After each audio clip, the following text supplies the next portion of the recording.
Smoothies aren't just tasty. Some say they can kickstart weight loss and boost your health. But how much do you really know about the smoothie diet? What is the primary focus of the smoothie diet? Weight loss through smoothie consumption.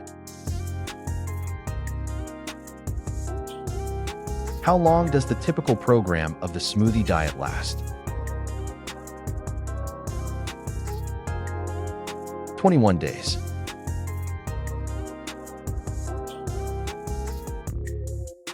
What types of ingredients are emphasized in the smoothie diet? Fresh fruits, vegetables, and nutrient-dense ingredients. What is a key benefit claimed by the smoothie diet? Enhanced energy levels and better digestion. Is physical exercise a requirement in the smoothie diet plan? No, but it is recommended for best results. Want to discover more surprising smoothie secrets? Click the link in the description for tips and the 5 top reasons women are using green smoothies to lose weight and transform your health.